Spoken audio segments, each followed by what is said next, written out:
Christmas morning dawned, and I stood on the veranda of the property I co-signed for my son, holding a gift for my grandson, Liam, in one hand and a container of freshly baked cookies in the other. I was wearing the very same sweater Liam had once declared made me resemble a delicate snowflake.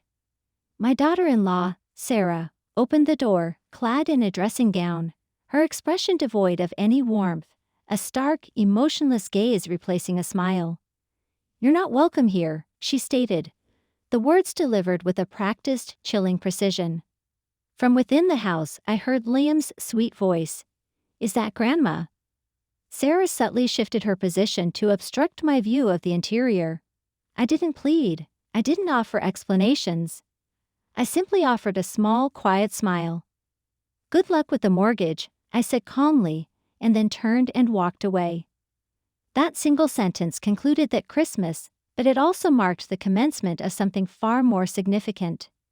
Before I continue, please remember to like and subscribe to my channel. And I'd love to hear your thoughts. What's one crucial life lesson everyone should learn before it's too late? Share your wisdom in the comments below. Thank you. I parked across the street, an intuitive sense already whispering to me that my visit wouldn't be lengthy. The house remained unchanged. An artificial pine wreath adorned the entrance, an inflated Santa Claus lay half deflated on the lawn. But an invitation hadn't been extended. I reassured myself that it didn't matter. I was a grandmother, arriving with festive treats and a present for my grandson. I even donned that scratchy snowflake sweater Liam had adored last year, hoping it might evoke a smile. I rang the doorbell. The sounds of activity within were audible. A holiday cartoon played on the television. Then the door opened, revealing Sarah, her dressing gown cinched tightly as though bracing for conflict, her eyes already clouded with resentment. "You're not welcome here," she repeated, the words lacking any festive cheer, any pretense of holiday goodwill. Just that curt statement. I momentarily froze, long enough to hear a child's footsteps and Liam's voice calling from the living room. "Is that Grandma?" I attempted to glance past Sarah, but she skillfully blocked my view. "Daniel isn't awake," she added. "He had a rough night." My jaw tightened. I simply wanted to leave Liam's present and the cookies. I held up the container and the wrapped box as a peace offering, but she didn't even glance at them. "Leave them on the porch," she demanded, attempting to shut the door. My hand instinctively stopped the door, gently but firmly preventing its closure. "Sarah, don't forget that I co-signed the loan for this house." She rolled her eyes. "You've mentioned that at every Thanksgiving, Christmas, and backyard barbecue since we moved in. You think that entitles you to intrude upon our lives forever." I released the door. No dramatic outburst, no raised voice, just a single measured breath. "Good luck with the mortgage," I stated and turned away. I didn't even hear the door close. I was already walking back to my car, still clutching the container and the gift. My hands trembled slightly, but not from sadness. No longer. This woman had been subtly distancing me for years, gradually, insidiously, like slowly boiling a frog. And Daniel. He used to possess integrity, compassion. I entered my car, placed the gift on the passenger seat, and sat there for a moment, gazing at the house I'd helped finance. I saw a shadow move behind a curtain. Perhaps Daniel, perhaps Liam, it didn't matter. They allowed Sarah to speak for them all now. I started the engine, turned up the heater, and drove off without looking back. But in my mind, I was already reviewing the mortgage documents. I recalled the clause, co-owner rights in the event of financial mismanagement. A small satisfied smile played on my lips. I didn't burn bridges, I created escape routes. I drove aimlessly for a while, past vacant parking lots and closed gas stations, through neighborhoods where soft lights flickered behind curtains, where families I'd never know were likely opening presents or engaging in holiday arguments. Eventually, I arrived at my apartment building, switched off the engine, and sat there, staring at the container of cookies on the seat beside me. The apartment smelled of pine cleaner and reheated pot roast. I had cooked the previous day, clinging to the hope of a last-minute invitation. "Come over, Mom." We changed our minds. They hadn't. I placed the cookies on the counter, unwrapped Liam's gift, a small space exploration kit he would have loved, and placed it beside my untouched plate. I poured myself half a glass of wine and stood in the doorway of the kitchen, chewing slowly, barely tasting anything.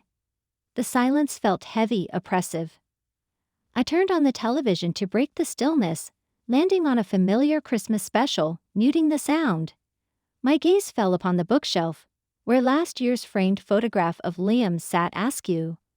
Liam in reindeer pajamas, frosting on his face, clinging to my legs as if I were his entire world.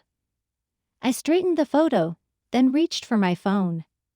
Liam's daycare had transitioned to an app for photos and updates, but I was no longer on the parent list.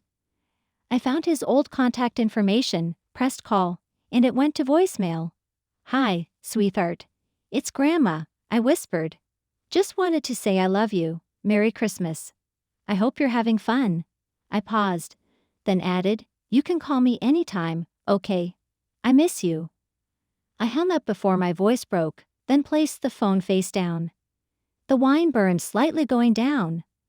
I walked to my small office, opened the drawer where I kept house documents, and searched through the files until I found it. Daniel and Sarah's mortgage paperwork. I hadn't reviewed it in years.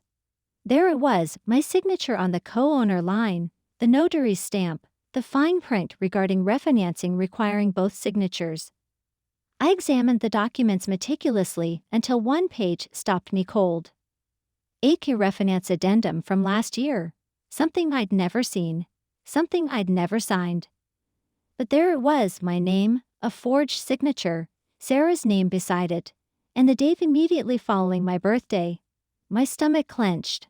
I stared at it, then at the signature, then back again. The loops were wrong. The slant was wrong.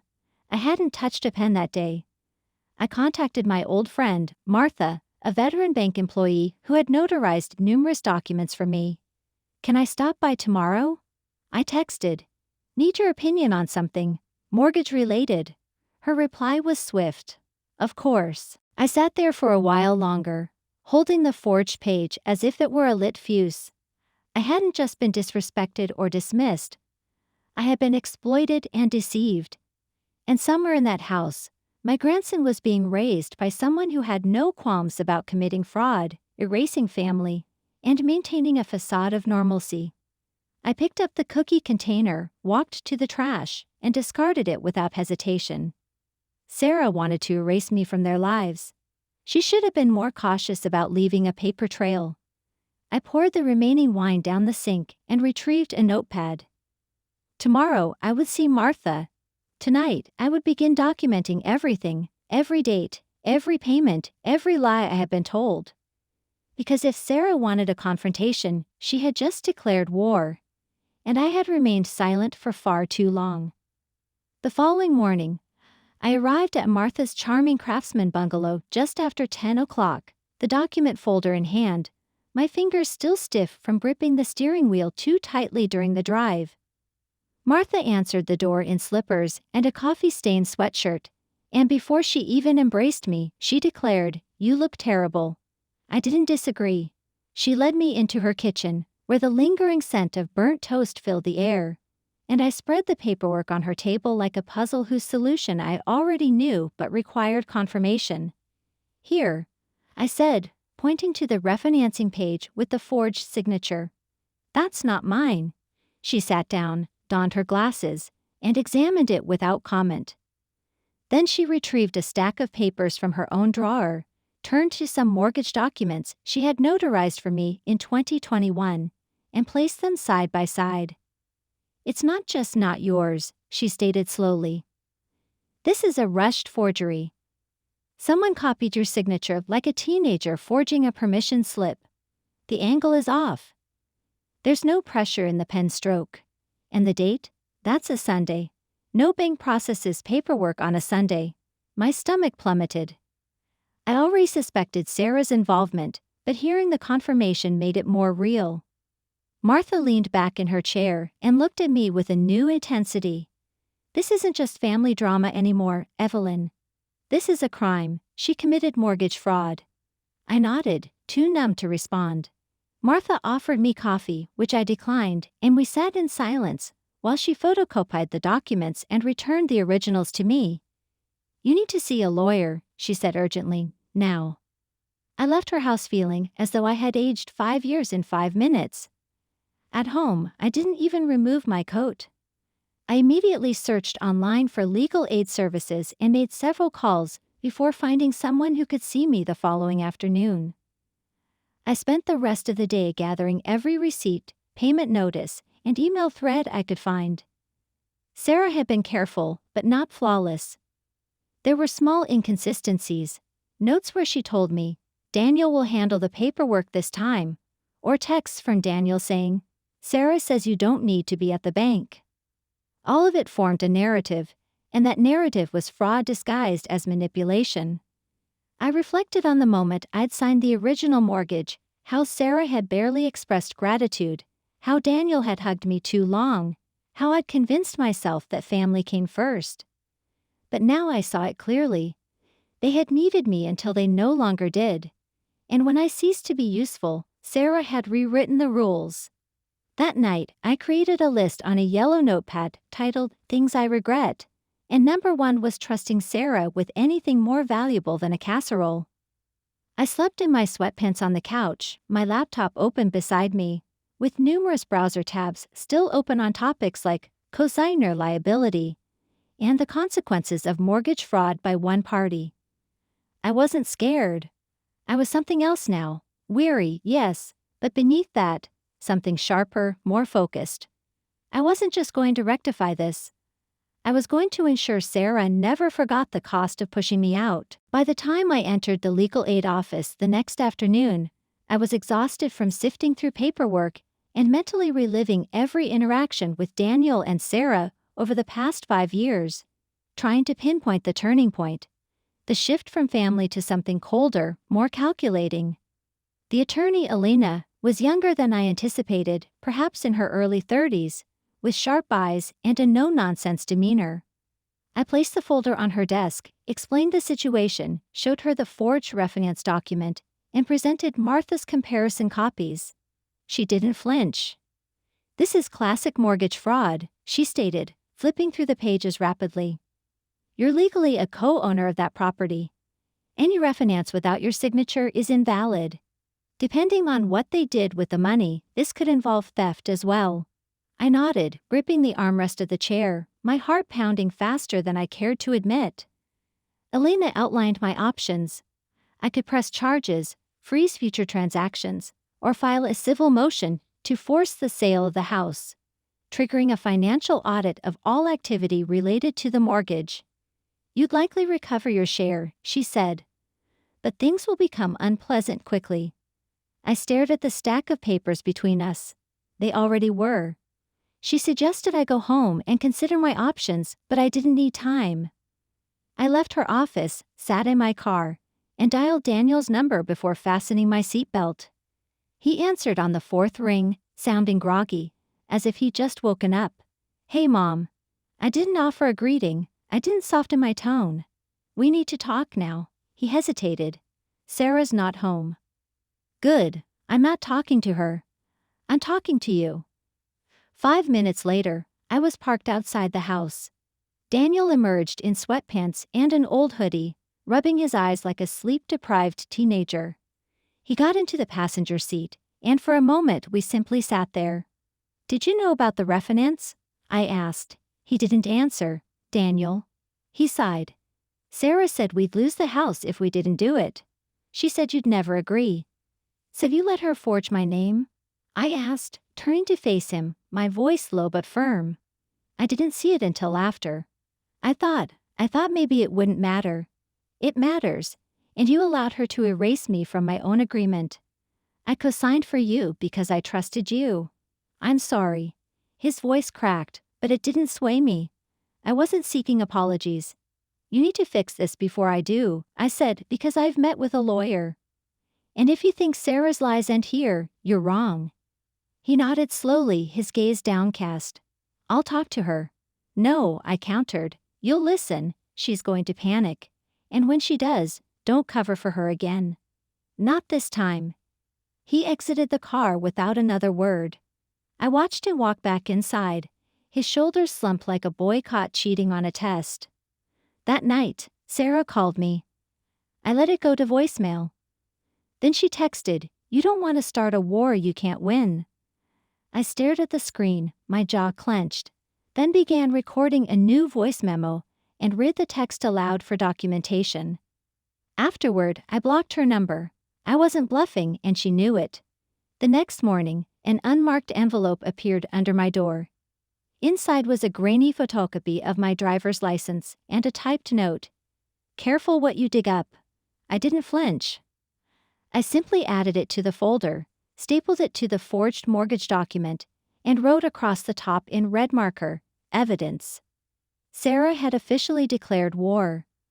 What she didn't know was that she had just provided me with her first recorded threat. 3 days passed without a word from Daniel. No texts, no calls, no knock at my door. And while I'd like to say I used that time to rest, the truth is I barely slept.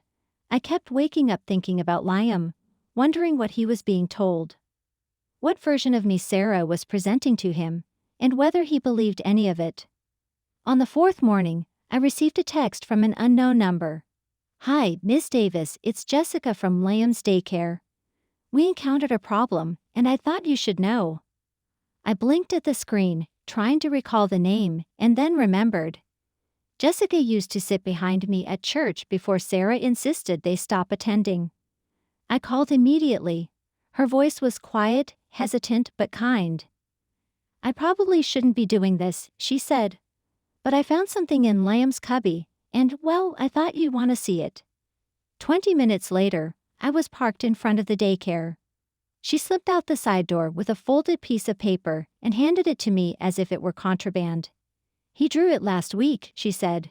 She didn't elaborate, but the implication was clear. I nodded, thanked her, and opened the paper in my car. It was a crayon drawing, childish, yes, but unmistakable. A house with 3 stick figures, one tall, one medium, one small. Off to the side, behind a window, was a 4th figure, a sad face drawn in heavy blue lines. Underneath, in blocky kindergarten letters, "Grandma is outside." My throat tightened. I traced the lines of the drawing, my heart pounding, and felt something break inside me. Not from anger, but from a kind of grief. I hadn't anticipated this, not just for myself, but for Liam, that he was already learning what it felt like to be excluded, that his world had cracks, that the people who were supposed to love each other unconditionally were playing games he didn't comprehend. I drove straight home and made a copy of the drawing, then scanned it into my phone. I opened my messages, found Daniel's contact, and sent it without a word. No context, no emotional manipulation, just the image. I knew he would see it, and I wanted him to contemplate it as I had. 10 minutes later, he called. I let it ring twice before answering. "I saw it," he said quietly. "What did he say when he drew it?" I asked. "He just told Jessica he missed you. That's all." "And what did Sarah say?" "Silence." "Daniel?" "She told him you're too busy, that you don't want to see him." My jaw clenched. "That's a lie, you know it. And he's going to grow up knowing you let her say it." "I'm sorry." "You keep saying that," I snapped. "But you're still letting her control everything. Your son is drawing pictures of isolation and you're..." "What?" "Watching it happen?" He didn't respond. I softened slightly. "Daniel, I don't need you to fix Sarah. But I need you to choose, for your son's sake. Do you want him growing up thinking love gets revoked when it's inconvenient?" More silence. But this time, I sensed something behind it, regret, perhaps, or the slow crumbling of denial. "I'll come by," he said. "Alone, tomorrow." I hung up without saying goodbye, then taped the drawing to my refrigerator as if it were a mission statement, not just a child's picture, but evidence, a reminder, and a warning. Sarah might have locked me out of their house, but I'd be damned if she locked me out of my grandson's heart. I wasn't going anywhere, and now I had something worth fighting even harder for. Daniel arrived the next afternoon, dressed in jeans and a flannel shirt that hadn't seen an iron in a week, carrying a grocery bag of store-brand muffins as if that compensated for 5 years of silence. But I let him in without a word, gestured toward the couch, and sat opposite him with the folder already on the table. He glanced at it but didn't touch it. "I talked to Sarah," he began, but I interrupted him. "We're past that now. You can listen or you can leave.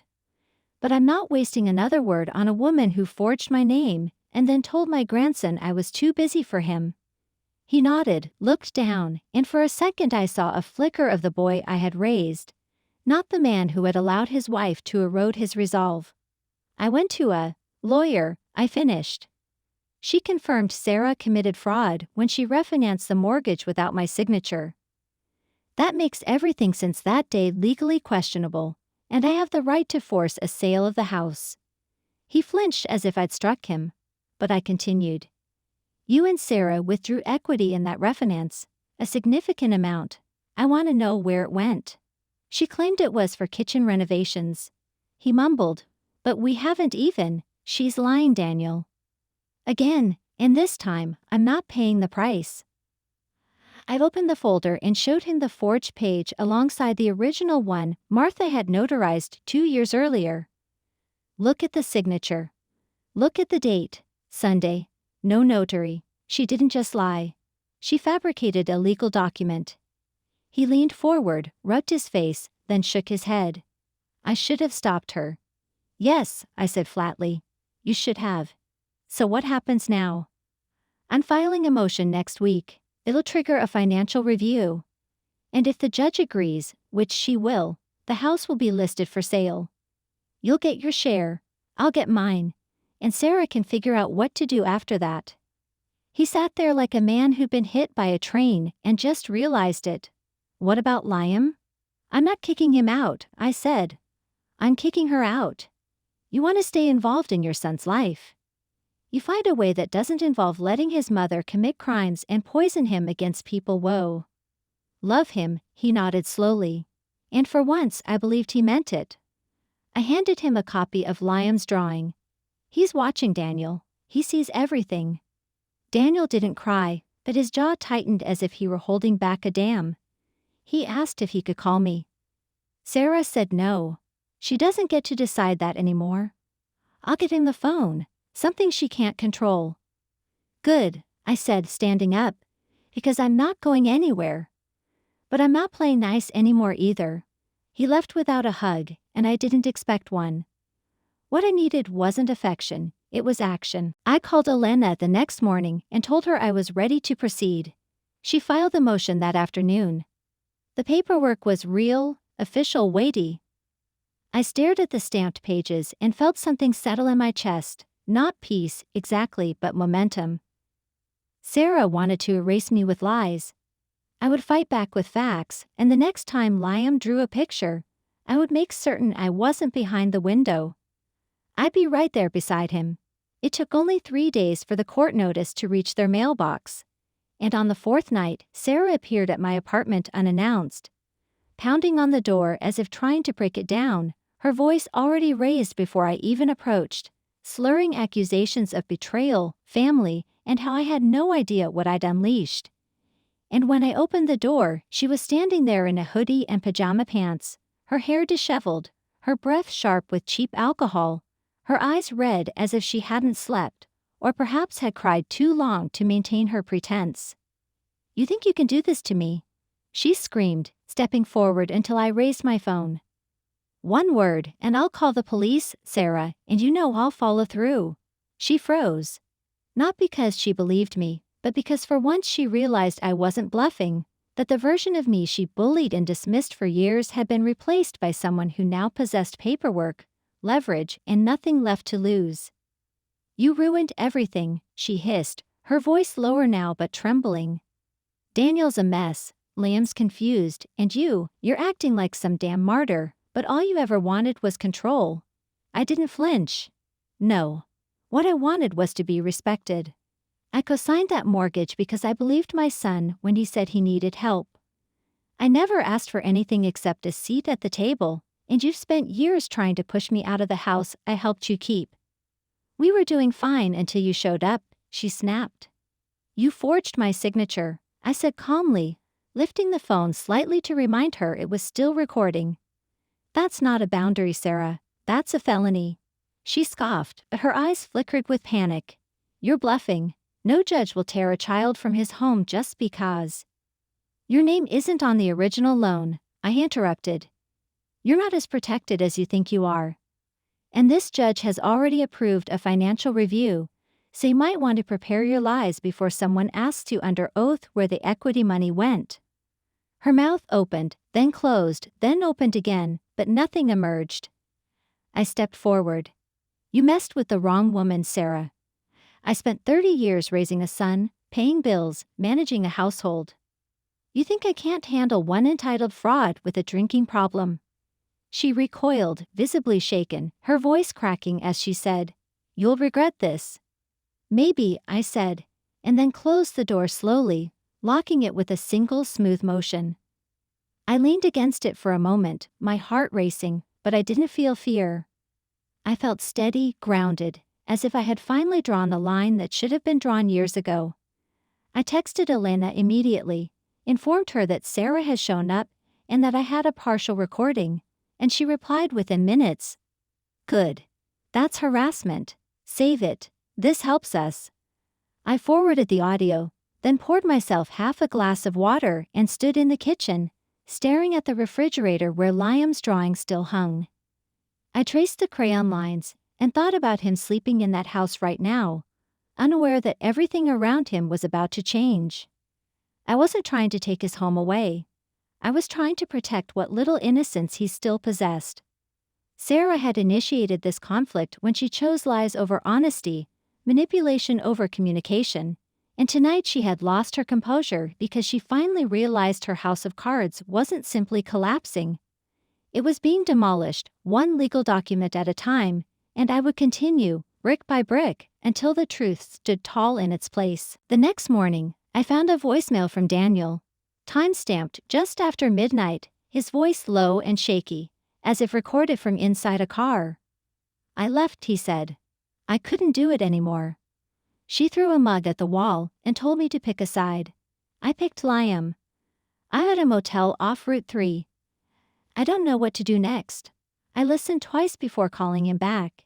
He answered on the first ring, sounded like he hadn't slept.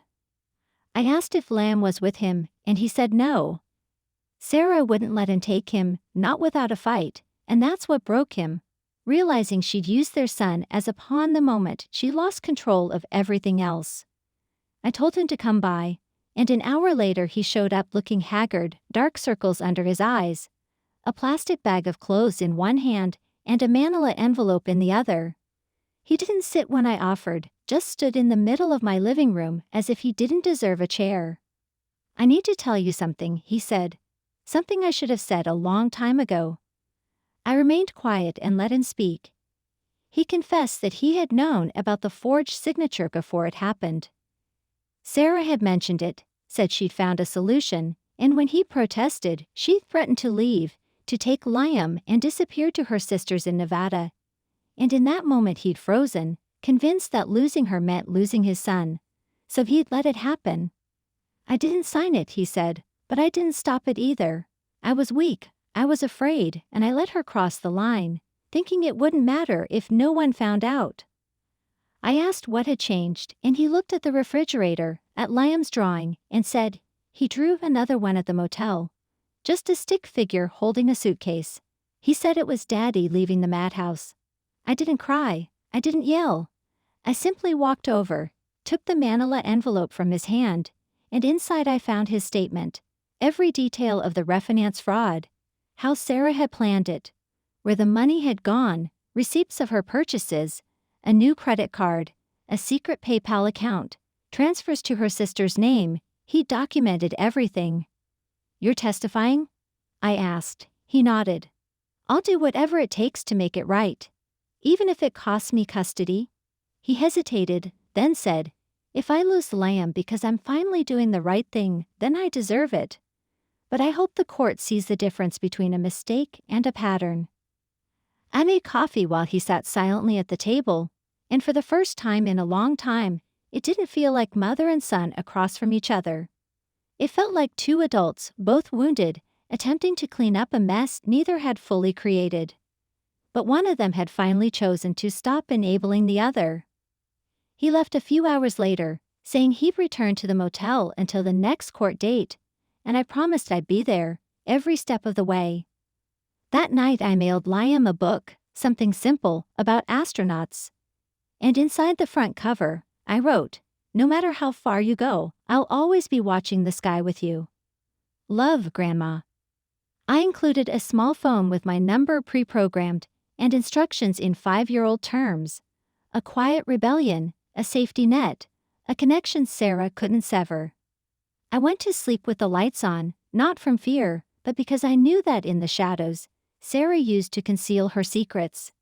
We were finally shining enough light to burn them away. 2 weeks later, the house went on the market, the listing filled with words like cozy, charming, and motivated sellers. But behind those real estate smiles was a legal quagmire held together by forced cooperation and signed affidavits, and I watched it unfold like a woman finally severing the last frayed ropes binding her wrists. Sarah didn't appear at the court hearing. Her lawyer cited stress, emotional distress, and claimed she'd moved to her sister's in Nevada, temporarily, but the judge didn't waver. Alina presented the forged document, Daniel's statement, the financial audit revealing how Sarah had diverted over $37,000 in equity into personal accounts. And the judge approved the forced sale without hesitation. Daniel and I stood outside the courthouse afterward, no celebration, just quiet acknowledgement. "You okay?" I asked. He shrugged. "No, but I will be." The house went under contract faster than I expected. Apparently the market was desperate for anything under $220,000. And after the deductions, fees, and penalties, Daniel received his 20%, and I received 50%, reflecting my original co-signer contribution. For the first time in a long time, I had money that wasn't tied to someone else's need or apology. I purchased a small fixer-upper near a school, a single-story, pale greenhouse with weathered siding and a yard filled with fallen leaves. But it felt like mine in a way nothing else had since my husband's passing. And when Daniel showed up that first Saturday with Liam and a paint roller, I didn't ask questions. We didn't discuss Sarah. We didn't discuss the future. We simply painted walls, trim, even the mailbox, which Liam insisted had to be blue because Dad feels sad and needs cheering up. I made sandwiches, Daniel repaired the broken door hinge, and for the first time in months, everything felt normal, like we weren't dragging our hearts behind us anymore. Liam stayed for the weekend, slept in a makeshift tent in the guest room, and Sunday morning, he presented me with a drawing. Me and him on a swing set, and Daniel holding a hammer behind us. "It's our new house," he said. I taped it next to the first drawing on my refrigerator. "Looks perfect," I told him.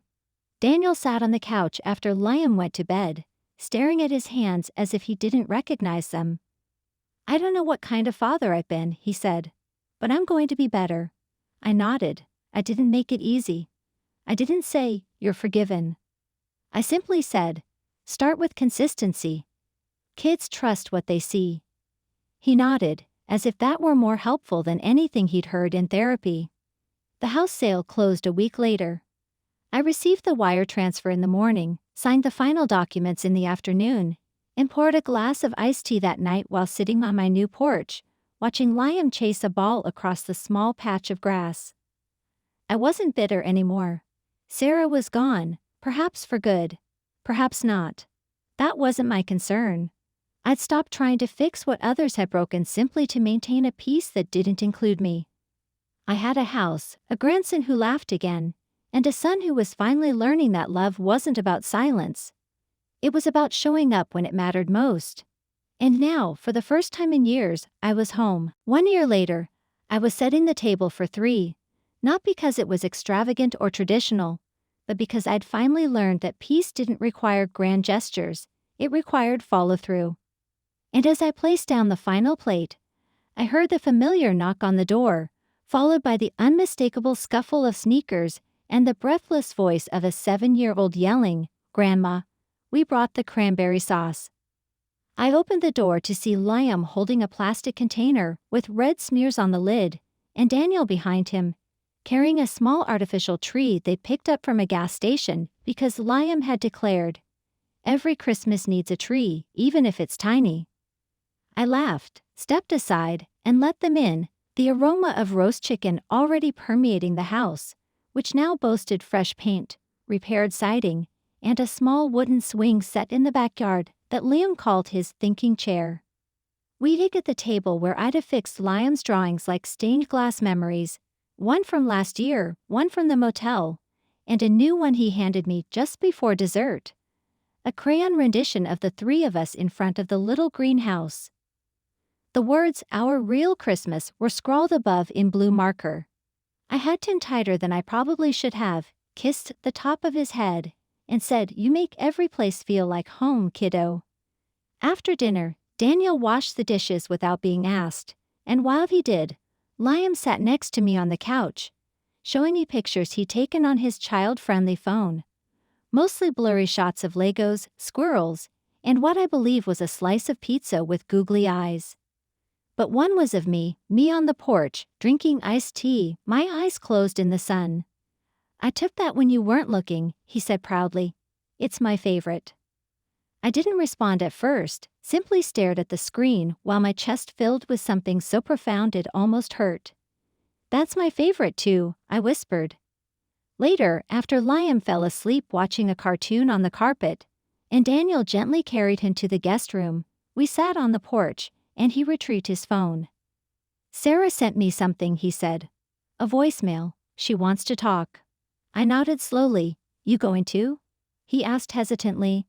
"I don't know. Part of me wants to yell. The other part just wants to move on." I didn't offer advice. I simply said, "Do what keeps Liam safe and you sane. That's all that matters now." He put the phone away and leaned back in his chair. "Thank you, Mom, for not giving up on me." I looked at the little plastic tree blinking softly through the window, then at my grown son, who had finally learned to prioritize his child, and I said, "Just keep showing up. That's all I ever wanted."